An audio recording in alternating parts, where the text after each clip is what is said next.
Hi, I'm Elle from eSpares, and in this video I'm going to be showing you how to replace the selector switch on this Hoover washing machine.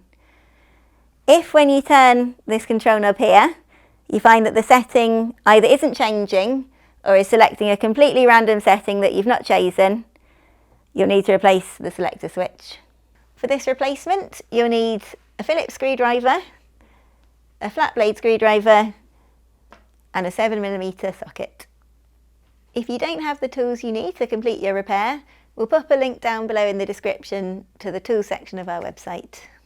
Now, safety first, always make sure that your appliance is switched off and unplugged from the mains before carrying out any work. So first things first, you'll need to pull your machine out and turn it around so you can access the back. And we're going to be removing the top panel. So grab your 7mm socket and just remove the 3 nuts underneath this lip here, which hold the top panel in place.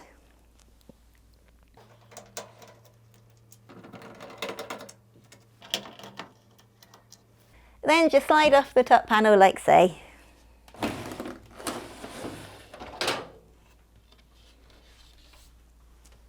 Now you can lever off the control knob by just getting your flat blade screwdriver, just hooking it underneath and just prising the knob away.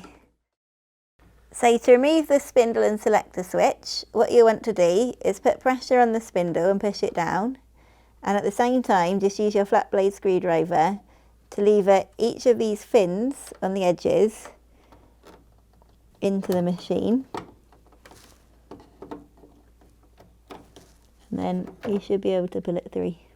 So now you've got your selector switch out, just take note of how the electrical connections attach, and then you can just remove those. Prise them away. To get the right part for your machine, you will need to know your machine's model number, just to make sure that your replacement fits. So check out our video up here on where to find the model number on your washing machine, and it will show you whereabouts to look to find that model information. To fit your new selector switch in place, just pop the spindle back through the hole at the front here and just push it through until it clicks into place. So with the new switch attached, you can pop the control knob back on the spindle.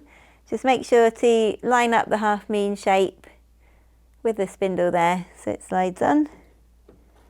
And then just push it all the way in, like so.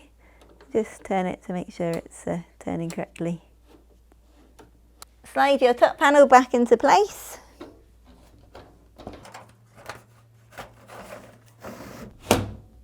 Lastly, just need to replace the 3 nuts to secure the top panel.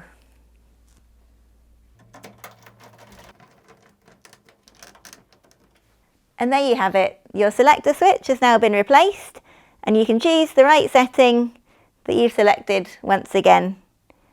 If you do want to know a little more about all the settings and how they should best be chosen for your different laundry loads, do see our video up here on washing machine settings and how to use them. Before you go, make sure to subscribe to our channel for more repair guides, maintenance tips and all other things eSpares. Thanks for watching.